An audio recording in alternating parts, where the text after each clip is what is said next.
Merci de nous rejoindre dans le cadre de l'entretien d'Ivoire TV. Et nous sommes aujourd'hui avec le frère Clément Akobé, fondateur de la communauté Mère du Divin Amour et aussi fondateur de l'organisation panafricaine Africa for God.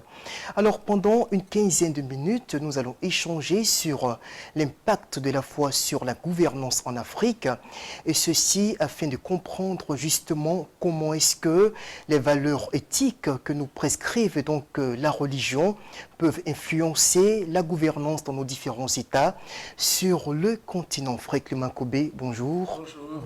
Vous avez découvert ici. Que vous avez découvert Ivoire TV. Voilà, merci de nous recevoir ici dans votre bureau d'Abidjan. Alors, on va aller droit au but. La première question, c'est de savoir quel bilan faites-vous de la gestion de l'Afrique depuis les indépendances jusqu'à aujourd'hui? D'abord, je dis merci à tous ceux qui nous suivent, qui sont accrochés à notre merveilleuse télévision, que vous êtes en train de faire connaître surtout, sur la position des hommes de Dieu sur la gouvernance en Afrique. Alors, je demande à Dieu de bénir votre chaîne de télévision.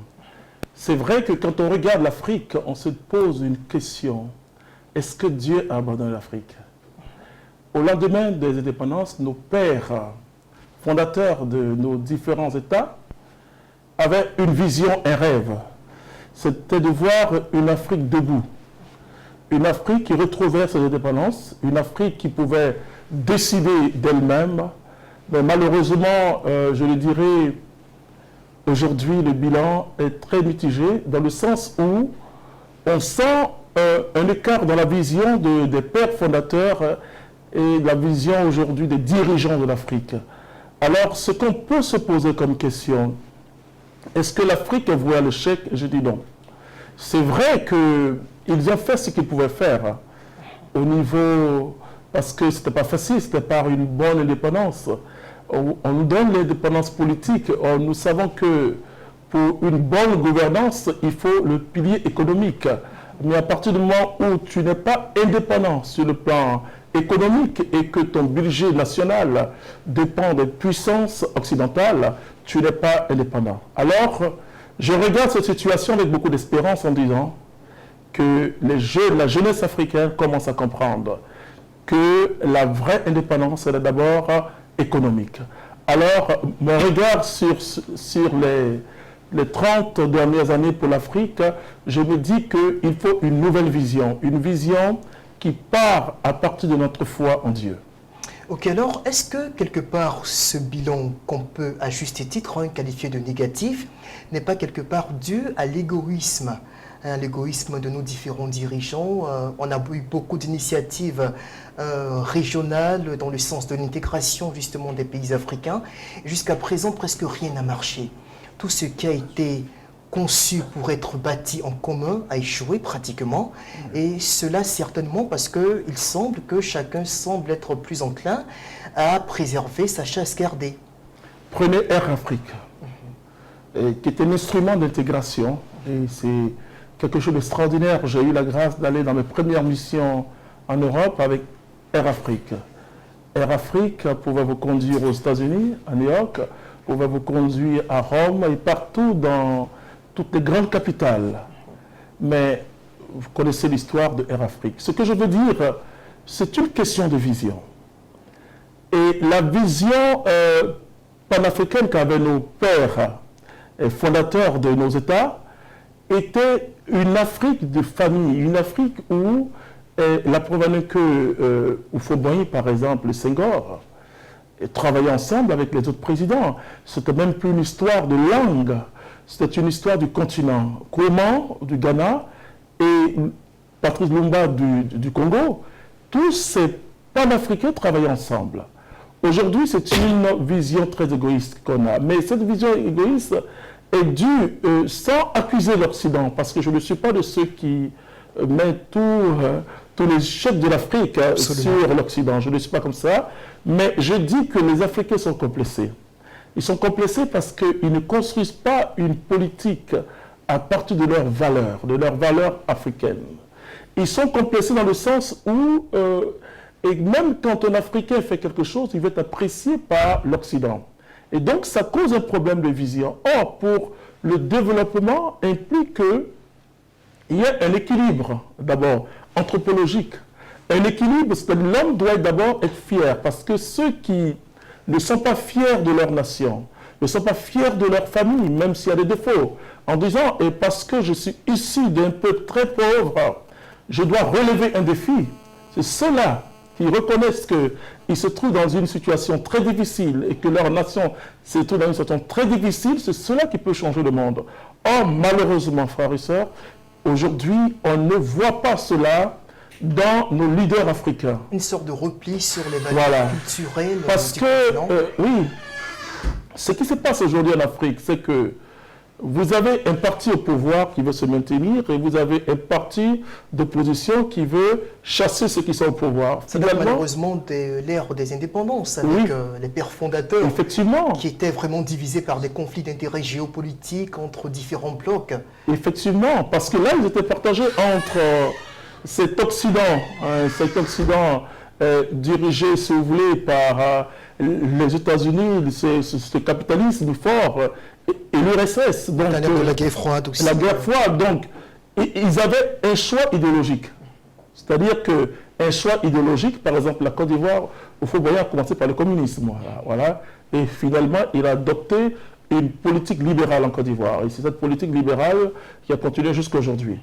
Et donc, bon, ils avaient un idéal d'abord politique, une vision politique du monde, le monde en deux blocs.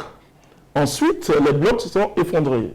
Parce que ce n'est pas simplement l'URSS qui est effondré, mais les blocs sont effondrés, puisqu'aujourd'hui, quand vous prenez un parti politique qui se dit socialiste ou qui se dit de droite, et vous trouvez presque les mêmes politiques. Parce que tout le monde a basculé pratiquement sur le modèle capitaliste. Ouais, sur le modèle capitaliste et en même temps, ce capitalisme aujourd'hui, et quand on voit l'Europe aujourd'hui, la construction de l'Europe, est obligé de s'ouvrir quand même à un certain socialisme, un socialisme de progrès, comme il le dit souvent. Et parce que aujourd'hui, on ne parle plus de bloc, on ne parle même plus de... D'ailleurs, pour l'élection de Macron en France, ça montre que les blocs n'existent plus. Voilà, puisque finalement, lui, en tant que socialiste, il fait une politique libérale, capitaliste, etc. Et en même temps, il prend à gauche et à droite. Voilà. Donc, pour dire que aujourd'hui, c'est une vision nouvelle du monde, d'abord. Mais malheureusement, les Africains continuent à l'échebotte. C'est-à-dire avoir pour référence que ces hommes politiques-là. Et quand un Africain fait quelque chose, il veut savoir si ça plaît à l'Occident. Vous comprenez? Et aujourd'hui, dans le multilatéralisme qu'on vit aujourd'hui, et finalement, on vient à un monde à pensée unique. Or, ce que je suis en train de dire, c'est que l'Afrique a son histoire. L'Afrique doit être l'Afrique. Et l'Afrique, comme le disait Senghor, il disait que nous devons aller à la civilisation du donner et du recevoir. Malheureusement, l'Afrique ne va plus à cette civilisation du donner et du recevoir, mais l'Afrique reçoit. Alors, qu'est-ce que vous préconisez de façon concrète? Je veux dire, en tant que leader d'opinion, si vous deviez dessiner un cadre de gouvernance que vous allez prescrire aux dirigeants africains, quel schéma est-ce que vous leur soumettriez? Deux choses. D'abord, la culture africaine. La culture africaine est une culture de paix, une culture où on célèbre l'homme. Et tout ce que nous avons comme rite de funérailles en Afrique montre que l'homme a de la valeur. On pleure l'homme, on l'enterre dignement. Voilà. Donc l'Afrique revient à ses valeurs. À ses valeurs, et pas forcément dans ses valeurs négatives telles que la sorcellerie et autres, mais dans ses valeurs positives. Deuxièmement, l'Africain n'est pas une personne athée. Et il n'adore même pas plusieurs dieux. L'Africain adore un seul Dieu qui peut appeler Nyamien, Lagor, tout ce qu'il veut, mais il adore un seul Dieu. Alors nous disons que l'Afrique retrouve ses propres valeurs et réfléchit sa manière parce que, et on fait croire que l'Afrique n'a pas d'histoire. L'Afrique a une histoire. Et donc l'Afrique s'approprie son histoire parce que l'histoire de l'Afrique a été faite et a été construite par d'autres nations, par d'autres peuples, je veux dire. Et donc l'Africain refusait d'écrire sa propre histoire. Refusait d'écrire, oui. L'histoire est d'abord, et ce qu'il faut dire aux gens, c'est que l'histoire est d'abord orale. Voilà. Et c'est l'oralité qu'on ne met pas écrit. Voilà. Donc cette civilisation de l'oralité de l'Afrique, et quand tu prends par exemple le peuple juif, et les livres saints qu'on a n'ont pas été écrits au départ. Il y a d'abord une histoire, et c'est l'histoire qui est racontée. C'est la même chose que les évangiles. Jésus n'avait pas une feuille à main ou les disciples. C'est après que certains ont écrit l'histoire de Jésus et l'histoire de ses disciples. Donc l'Afrique, parce que souvent on dit que c'est l'oralité, mais l'oralité ne veut pas dire que l'Afrique n'a pas d'histoire. Au contraire, l'histoire, ceci se raconte. L'histoire, ce n'est pas écrit. L'histoire est exactement ce qui se raconte de génération en génération. Même si les souches orales ne sont pas très fiables parce qu'elles finissent par s'éroder avec le temps. Oui, s'éroder. Vous avez dit quelque chose de Oui. vraiment très important tout à l'heure. Vous avez parlé de ce que l'Afrique est de culture cultuelle monothéiste. Oui. N'est-ce pas? Alors que la plupart des panafricanistes, enfin de ceux qui se réclament comme tels, estiment que la religion que vous pratiquez en tant que leader chrétien est contraire aux valeurs antiques, aux valeurs primitives de la foi africaine. On estime que c'est une religion qui nous a été importée de l'Occident et qui, justement, sert de joug de l'Occident sur l'Afrique. Okay. C'est très bien. Oui, je vois beaucoup de penseurs africains qui disent ça, mais je vais venir sur quelque chose. C'est-à-dire que les Blancs n'ont pas appris aux Africains Dieu. Ils n'ont pas, les Africains avaient déjà Dieu. Les Blancs ont dit que Dieu a un fils, surtout les chrétiens, Dieu a un fils qui s'appelle Jésus-Christ.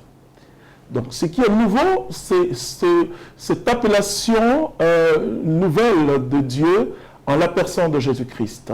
Et effectivement, ce que vous dites, je suis entièrement d'accord avec vous, il y a eu une erreur que l'Église reconnaît. Vous avez surtout entendu parler de l'écrituration.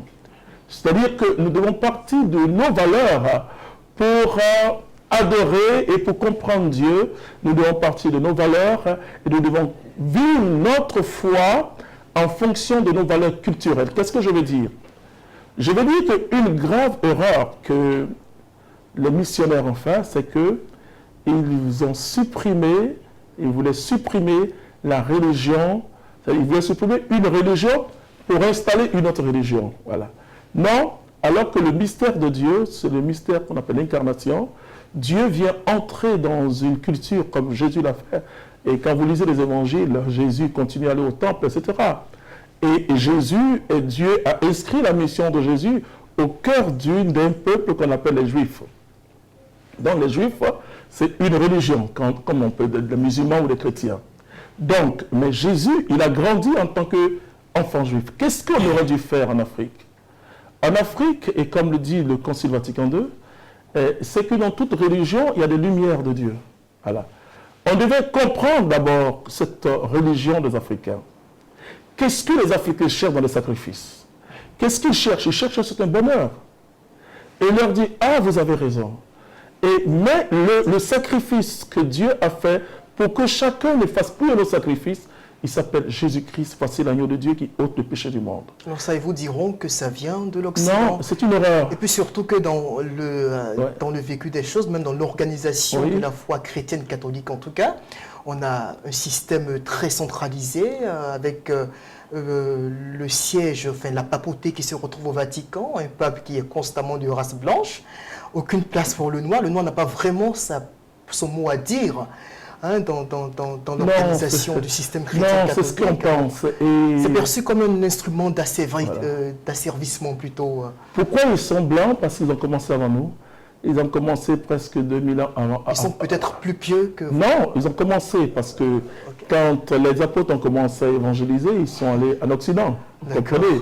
Donc c'est normal.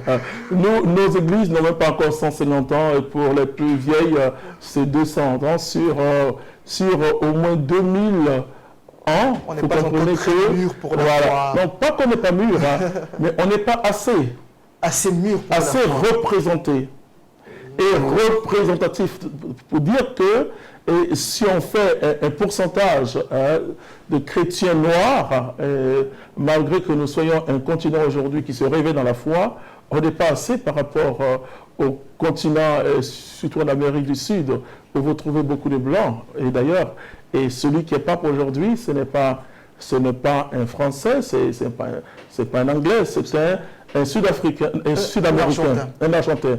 Donc, pour dire que c'est vraiment la première fois dans l'histoire de l'Église. Donc, puisque la papauté est allée en Argentine, donc la papauté peut venir en Afrique, peut venir au Mali, peut venir au Sénégal, peut venir en Côte d'Ivoire. C'est un peu politisé. C'est pas politisé, non. Géostratégique. C'est-à-dire qu'il y a eu, puisque je mène une réflexion dans ce sens en tant que théologien, voilà, puisque je travaille sur la question, et ce qui est important, ce n'est pas qu'un Africain soit un pape. Ce qui est d'abord important, c'est que les Africains puissent vivre leur foi à partir de leurs valeurs. Que les Africains puissent vivre leur politique à partir de leurs valeurs. Une sorte de syncrétisme. Pas syncrétisme, effectivement. Ouais, vous-même, vous avez prononcé le mot syncrétisme. C'est ce que l'Occident a mis dans la tête des Africains. C'est-à-dire que tout ce qui est valeur africaine est considéré comme démoniaque. D'accord. Dans les études que j'ai faites, puisque j'ai travaillé en tant que théologien sur le phénomène de la sorcellerie. Et en travaillant sur le phénomène de la sorcellerie, je me suis rendu compte que l'Afrique a des valeurs. Et que la sorcellerie fait partie de ce qu'on appelle une grande déviation de ces valeurs. Une grande déviation même, je le dirais, anthropologique. Parce que l'Africain est pour la vie, il n'est pas pour la mort. Or, le sorcier, il est pour la mort, il n'est pas pour la vie. Vous comprenez? Et les sorciers représentent comme dans cette grande religion africaine, comme une secte pernicieuse. Comme on dit, comme une secte qui nuit, nuisible. Donc, ce que les Africains, ce que moi j'ai remarqué dans les Africains ont une prédisposition naturelle plus grande que les autres, puisque j'évangélise sur les 4 continents. Et parce que les Africains, c'est pour ça que vous voyez les Africains aujourd'hui qui célèbrent Dieu. Et vous voyez beaucoup de gens qui prient en Afrique. C'est vrai qu'il y en a qui prient parce qu'ils veulent que Dieu vienne à leur aide, puisque c'est ça, c'est une réalité. Oui, la misère qui... voilà, et nous, on a lancé Africa for God pour dire à l'Africain, écoute, Dieu ne fera jamais ce que toi tu peux faire. Dieu fera exactement ce que tu ne peux pas faire. Donc, commence à travailler. Tu as tout reçu de Dieu. Ton sous-sol est riche. Et tu dois commencer à travailler. Et ce que je veux dire pour finir cette question, le problème, c'est que l'Église catholique, je peux vous le dire, au Concile Vatican II, a demandé aux Africains et à d'autres peuples de repenser ensemble leur foi en tenant compte de leur culture, puisque la culture que j'ai en moi transforme ou dicte ma pensée. Donc ça veut dire qu'il faut réfléchir la foi chrétienne en Afrique en fonction de la culture africaine. D'accord. Et je peux vous le dire que si l'évangile est présenté aux Africains, l'évangile rejoint beaucoup les valeurs des Africains. Je peux vous le dire. Certainement. Alors, pour en venir au cœur de notre sujet, avant de boucler donc notre entretien, quel peut être, selon vous, l'impact de la foi ou des valeurs éthiques que préconise la foi chrétienne sur le système de gouvernance que nous connaissons en Afrique de façon générale? Je vais toujours à partir des postulats que j'ai avancés. C'est-à-dire que pour moi, quand je regarde l'Afrique, j'ai mal. Pourquoi? Parce que l'Afrique laisse ses valeurs. C'est ça. Et dans tous les domaines, que ce soit dans la foi. Et c'est ce qui donne l'impression que l'Occident est venu nous imposer une religion. Non. Et l'Africain était en train, parce que quand on voit toutes les valeurs d'hospitalité, et par exemple un Africain, vous entrez chez un Africain dans le temps, il vous donne sa chambre principale, parce que pour lui, c'est un ange qui vient. Et quand on voit l'histoire d'Abraham, on voit qu'il a accueilli des hommes et c'était des anges. Voilà. Donc, qu'on revienne à nos valeurs, premièrement, et que notre politique, notre démocratie, ne doit pas être la démocratie à l'Occident où on insulte, mais où on respecte l'homme. Et on le fait à partir de nos valeurs. Les valeurs, et vous avez par exemple, vous êtes en Côte d'Ivoire, il y a des alliances entre les peuples. Et que ces alliances soient activées. Moi, je suis de la région d'Agoville, je suis abbé, mais quand je traverse Divo, Je m'arrête vers là où les femmes vendent. Et je commence à ramasser. Elles commencent à se mettre en genoux pour me demander pardon, parce qu'elles savent que je suis un abbé.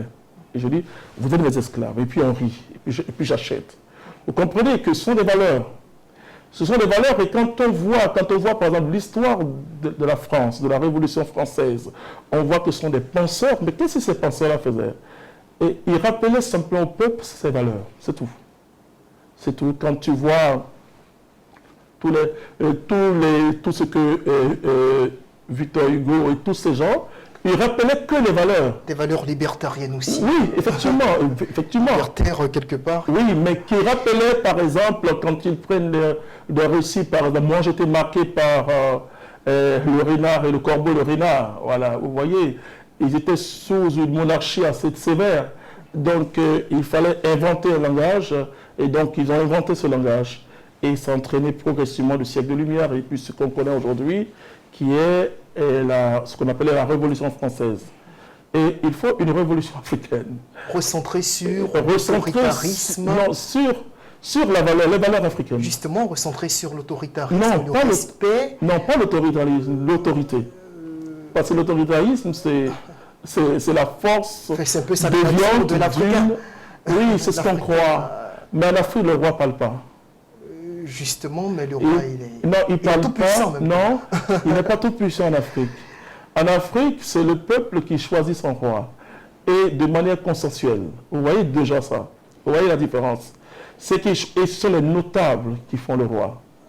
On choisit parmi les personnes. Parce que le roi, par succession, par exemple, chez les Akans, il peut être un jeune. Mais c'est les notables qu'on choisit qui donnent des conseils. Et finalement, le roi ne parle qu'en dernière position, vous comprenez? Okay. Donc, c'est déjà, on est dans une sorte de démocratie, parce que quand on dit la Grèce a inventé la démocratie, c'est à cause, mais en Afrique, il y a l'âme à palabre, où tout se fait. Le roi, en Afrique, il n'est pas un tout-puissant. Non, on le rend puissant par d'autres choses. Mais lui-même, il n'est pas un tout-puissant. Ce sont ces notables. Le porte-canne, par exemple, en Afrique. Et c'est lui qui parle. Et quand on le voit, donc on avait une civilisation. Malheureusement, nous sommes allés à l'école de Molière, nous sommes très intelligents. Une civilisation semi-monarchique, semi-parlementaire, avec l'Assemblée des notables, justement. Oui, effectivement. Et regardez un peu en Afrique, quelqu'un commet, dans mon village par exemple, par méga à la chasse, a tué un homme. Qu'est-ce qu'ils ont fait? Une amende, et puis on dit, ok, tu vas aller construire ta maison à 1 km du village. Voilà. Voici l'Afrique. C'est-à-dire, tout se règle en Afrique. Vous comprenez? Et donc, on a laissé cette valeur-là parce qu'on a été à leur école. C'est bien, c'est une très bonne chose. Une valeur conciliatrice, mais même si avant, l'Afrique n'était pas si pacifique. Non, c'est ce que l'Occident donne. Quand même l'Occident parle de Samori Touré, hein, et quand il parle des révolutionnaires africains, vous allez voir, l'Occident a fait notre histoire et nous disons que nous devons faire notre propre histoire. Quand nous lançons Africa for God prend la dimension anthropologique, la dimension culturelle, la dimension religieuse, la dimension éthique et la dimension politique de l'Afrique. Voilà, ce n'est pas un seul volet. Et donc nous disons que revenons à nos traditions. Nos traditions ne sont pas mauvaises, comme dans toute société, il y a ce qu'il faut écarter. Deuxièmement, il faut que la politique africaine soit faite à partir d'une vision. C'est-à-dire que ce n'est pas possible pour l'Afrique de cultiver ce qu'elle ne consomme pas et de consommer ce qu'elle ne cultive pas. Vous voyez, je prends l'exemple, je suis très direct moi. Je prends l'exemple de la Côte d'Ivoire. Est-ce que moi, mon grand-père qui est à Tobro, est-ce qu'il boit le café tous les matins? Il ne boit pas ça, il ne boit pas le café. Est-ce que mon grand-père qui est à Korolo, est-ce qu'il prend le cacao tous les matins? Il prend pas ça ne fait pas partie de son alimentation. Ok? Donc, ce sont des cultures qui ont été faites pour être exportées. Bon, c'est celui qui consomme qui va fixer les prix. Ça, c'est tout à fait normal, puisque vous ne pouvez pas consommer. Et on ne fait aucune politique pour amener D'abord la transformation à l'intérieur ici, mais amener les Ivoiriens ou les Ghanéens à consommer et ces deux produits importants, c'est très important. Mais pour les Blancs, c'est très important. Quand vous prenez le chocolat, aujourd'hui, ils sont des champions en France et en Angleterre. Ils sont des champions de chocolat, ils font tout en chocolat. Je suivais une émission, je dis, mais c'est mon chocolat à moi. Mais par contre, ce que je consomme, montrez-moi une plantation de tomates sur plusieurs hectares, une plantation de manioc, une plantation, rien, vous voyez. Donc d'abord, tant que l'Afrique consommera ce qu'elle ne produit pas, regardez, tous les enfants mangent du pain. Les boulangers ivoiriens ont voulu lancer du pain avec nos produits propres. Oh là là, quelle campagne. Oui, quelle campagne. Mais c'est ça, mais c'est... Quelle campagne l'Afrique a honte de ses propres valeurs. L'Afrique a honte. Nous disons, et je prie Dieu, que les politiciens qui vont venir aujourd'hui soient des politiciens qui aiment ce continent. Et pas qu'ils rejettent l'Occident, jamais. Non, nous avons besoin de l'Occident. Et je l'ai dit déjà, j'ai eu quand même des rencontres en Occident, j'étais reçu par l'Union européenne. Je leur ai dit la même chose. Nous avons besoin de quoi? Nous avons besoin de votre technique, c'est tout. Un point barre. Nous avons besoin d'un transfert de technologie. Venez nous apprendre comment fabriquer les voitures. Sur 20 ans, vous avez tout le marché, après vous laissez. Et vous nous laissez conduire nos propres entreprises. Et donc, c'est une vision nouvelle, Africa Forgot. Une vision nouvelle où les Africains ne rejettent pas les Blancs. Est-ce que vous avez foi, de façon personnelle, que cette vision-là peut aboutir? Ce n'est pas aujourd'hui qu'elle a été évoquée. 15 pays déjà, ça dépend. C'est-à-dire que nous, on part d'une nouvelle thématique. D'accord. Avec la foi au cœur du développement. Voilà. Et la foi, nous travaillons avec les musulmans, nous travaillons avec les chrétiens, nous travaillons avec les juifs, et nous travaillons avec les chefs coutumiers d'Afrique. Parce que, contrairement à ce qu'on dit, Dieu est un. Il est un, c'est le même Dieu que les Africains ont toujours. L'Africain n'est pas polythéiste, contrairement à ce qu'on croit. Il peut adorer des génies, des choses, mais il sait qu'il y a un seul Dieu. Il faut simplement essayer de lui dire qu'écoute, tu connais ce Dieu, mais ta connaissance de ce Dieu est insuffisante. Voilà ce qu'on appelle la révélation. C'est Jésus, c'est Dieu qui nous révèle son Fils. C'est tous les peuples. Jésus n'appartient pas aux Blancs, hein. Une révélation qui ne s'accommode pas forcément de toutes les sensibilités culturelles africaines. Tout ce que les Africains cherchent en faisant les fétiches, c'est un bonheur. Absolument. C'est un bonheur. En mettant les gris-gris, c'est une protection. Nous lui disons que, écoute, Jésus te protège. Vous voyez? Et donc, je vois des familles africaines qui acceptent Jésus-Christ. Je vois même des personnes qui ne sont pas chrétiennes, qui prient aussi Jésus. Pour moi, le plus important, ce n'est pas la religion. Le plus important, c'est Dieu. Voilà. Okay. Et donc, les Africains ont foi en un Dieu que peut-être qu'ils n'ont pas encore la connaissance, et comme le dit l'apôtre Paul, qui est là, mais peut-être qu'ils adorent d'autres choses, peut-être. Mais ces choses que les Africains adorent, ils savent que ce n'est pas Dieu. Voilà. Et donc, dans Africa Forgot, nous sommes dans 15 pays de gens de l'Afrique.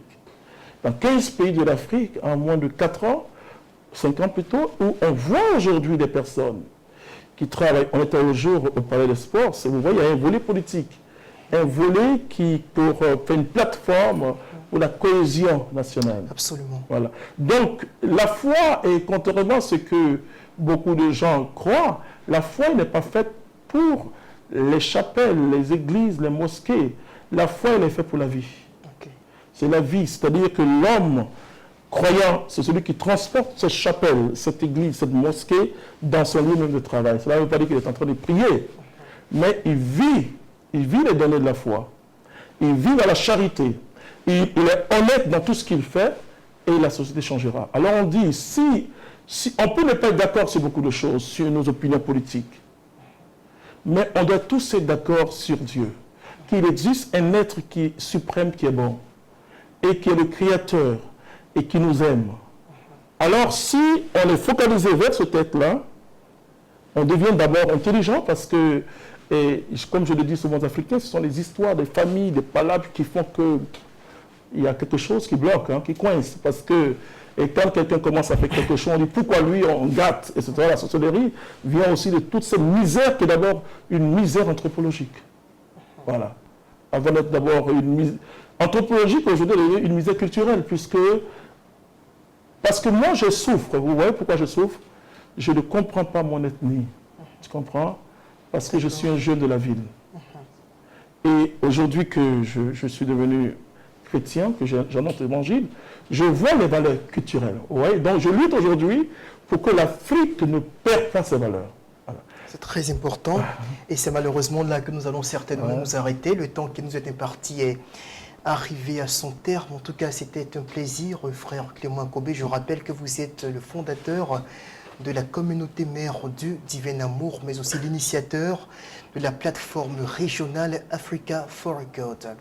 L'entretien d'Ivoire TV, c'est terminé pour aujourd'hui. Rendez-vous dans quelques jours pour un prochain numéro.